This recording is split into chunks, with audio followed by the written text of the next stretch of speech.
Baik, Assalamualaikum warahmatullahi wabarakatuh. Selamat malam. Kembali lagi saya hadir untuk memberikan materi pembelajaran tentang jenis-jenis dari sistem kemudi. Dan saya harapkan anak-anakku yang berada di rumah pun tetap semangat untuk belajar, meskipun hanya belajar ini paling maksimal 15 menit ya, 15 menit. Oke, telah ada di hadapan kalian gambar ya, animasi. Di sini ada sistem kemudi. Jadi sistem kemudi itu dia nanti ada hubungannya dengan mengarahkan kendaraan pada saat kendaraan berjalan, mau berjalan lurus atau belok ke kiri atau belok ke kanan melalui steering wheel atau ini steering wheel ya, atau roda kemudi. Ini ya roda kemudi. Nah, kita masuk pada jenis. Jadi di sistem kemudi itu ada jenis rack and pinion. Jadi jenisnya itu berdasarkan daripada ini steering gear. Steering gear kalau kita lihat di sini panahnya mengarah pada ini. Oke. Nah, ini konstruksi ini kita pelajari dulu dengan diawali dengan nama-nama komponennya ya. Nah, yang pertama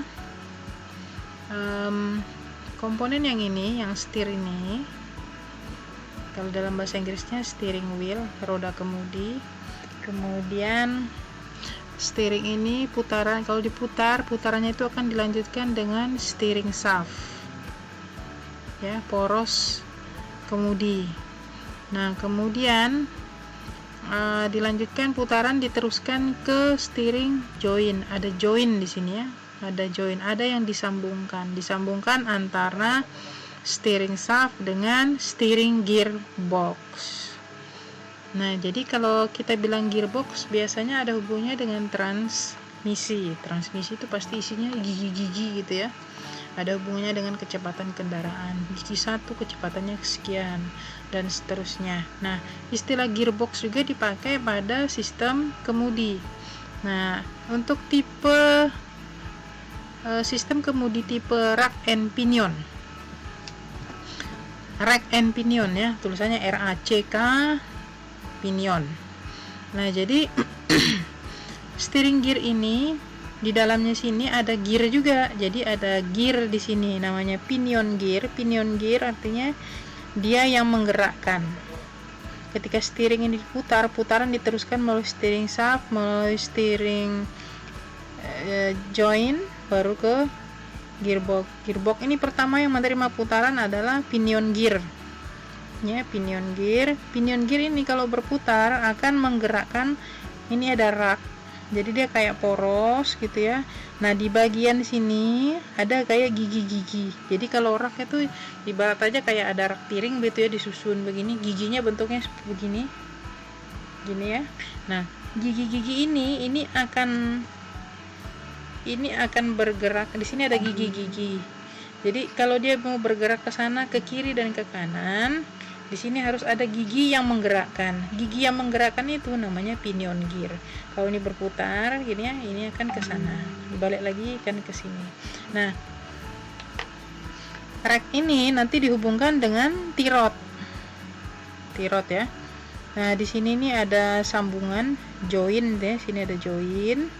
Nanti dia harus ditutup dengan ini karet, pelindung karet, supaya kan kalau di join tuh dia harus diberikan kayak apa sih, gemuk, tahu gemuk ya, apa ya namanya, gemuk gitu ya. Dia jadi bukan gemuk, kayak apa ya, lemak ya, itu dikasih di sini supaya dia kan sambungan juga, dia harus agak fleksibel gini ya, sambungan gitu. Nah, kan kalau ke mobil jalan tuh kan otomatis melewati tanah, pasir, debu, makanya bagian ini harus dilindungi dengan ini karet ini.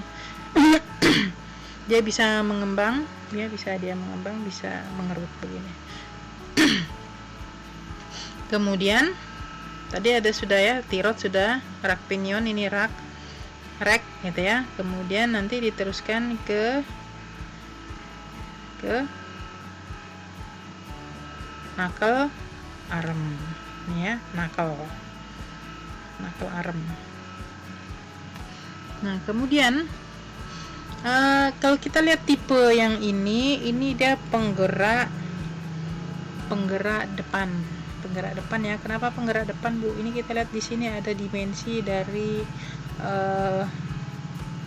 transmisi di bagian depan sini ya. Kemudian nanti transmisi dipasangkan dengan diferensialnya nanti di sini. Kemudian diferensial akan menggerakkan poros roda ini ya. Nah, poros roda ini kalau dilihat dengan yang atas kok sama, Bu, kok jadi ada dua poros. Nah, kalau yang di atas ini ada hubungannya dengan membelokkan ban, menggerakkan ban ke kiri dan ke kanan, yang efeknya nanti pada kendaraan sebentar ya.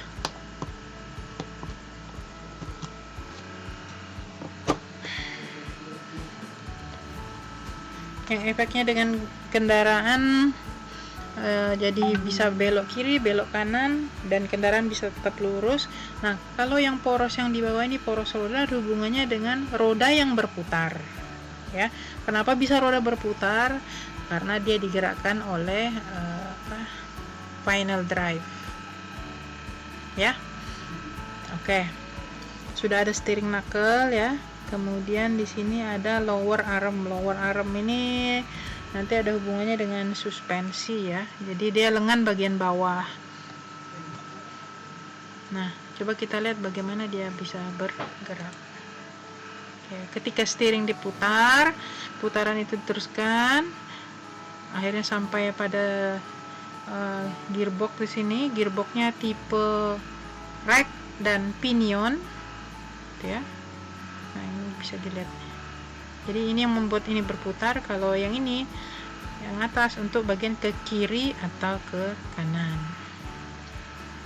Oke, selanjutnya kalau tadi itu gearboxnya tipe rack and pinion. Nah, sekarang tipenya yang satu lagi ke sistem kemudi menggunakan recirculating ball. Jadi kalau kita telaah kata bahasa Inggrisnya itu recirculating ball. Ball berarti ada bola-bola baja kecil gitu ya, yang bersirkulasi. Bagaimana bisa bersirkulasi? Nah, ini di sini nanti ya. Kita kenalkan dulu yang bagian atas. Sama, dia ada steering wheel, steering shaft, kemudian ada steering joint, steering gearbox, kemudian ada worm gear.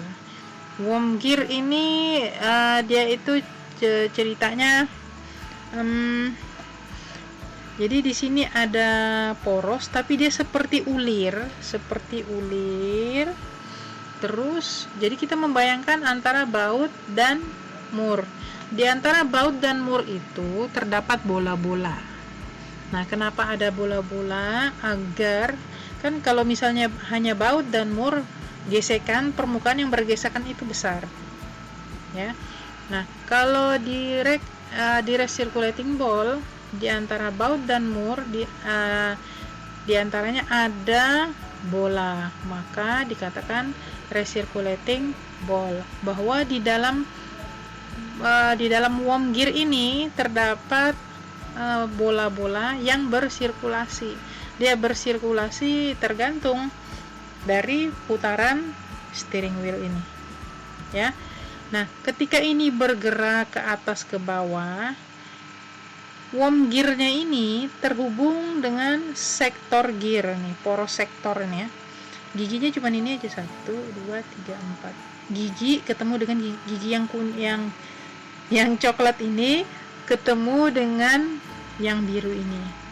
Kalau ini bergerak naik turun, otomatis sektor gear-nya juga akan menggeleng ke kiri, menggeleng ke kanan ya. Nah, sektor gear ini dia panjang ke bawah gitu ya, panjang. Jadi di sini ini misalnya ini poros, di sini ada sektor gear, dia ini akan berputar begini. Kalau ini berputar ya, otomatis ini juga akan menggeleng ikut begini ya. Nah, porosnya ini nanti dihubungkan dengan bawahnya sini, nanti dihubungkan dengan lengan pitman atau pitman arm. Nah, pitman arm ini nanti akan dihubungkan dengan drag link, nanti dihubungkan dengan T-rod ya, dihubungkan dengan T-rod. Maka ketika ini diputar, perputaran tadi ditransfer melalui worm gear, terus diteruskan melalui sektor gear, terus diterima oleh pitman arm, diteruskan ke drag link, maka roda ini dapat bergeser, membelok ke kiri dan ke kanan ya. Tetap di sini ada knuckle arm, ini ada T-rod. T-rodnya panjang nih, jadi bisa dia sebelah sini panjang, sebelah sini pendek. Kemudian kita masuk ini. Oke, nah ini cara kerjanya nih. Ketika ini diputar ke sana, ini akan bergerak seperti ini. Oke. Nah, kemudian ini kita masuk pada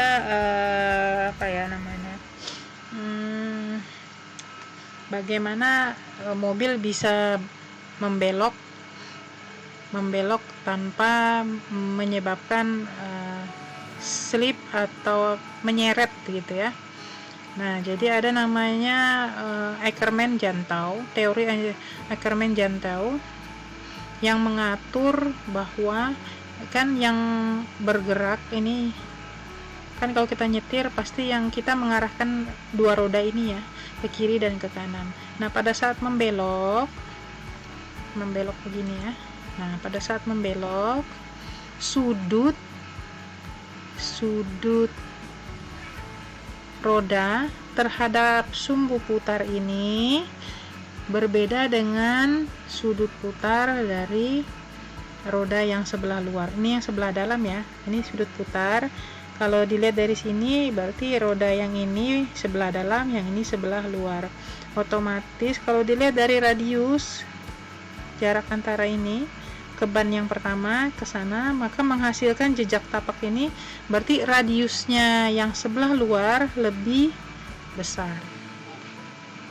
Nah, sudutnya itu dibentuk bahwa sudut sebelah luar ya, sebelah luar ini sebelah luar ini berapa sih namanya ya, berseberangan ya, ini satu, ini sudut ini besarnya sama dengan sudut yang ini, sudutnya itu ini ya, ini dengan ini sama ini sama.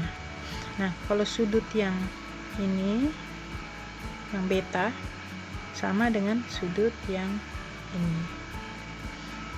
Jadi sudut yang ini terhadap sumbu putar lebih kecil yang sebelah luar dibanding dengan roda yang sebelah dalam. Artinya tidak sama, mengakibatkan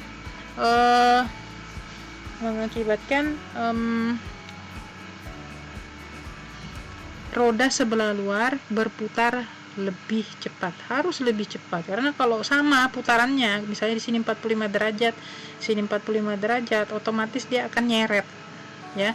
Nah, kalau dia menyeret bannya, maksudnya apa ya, ini balap-balapan nih cerita, tapi sama kecepatannya, maka dia akan nyeret gitu ya, maka akan berpengaruh terhadap pengemudian.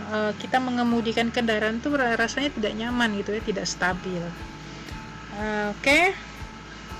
Baik, itu penjelasan saya pada hari ini tentang materi sistem kemudi, jenis-jenis dari sistem kemudi.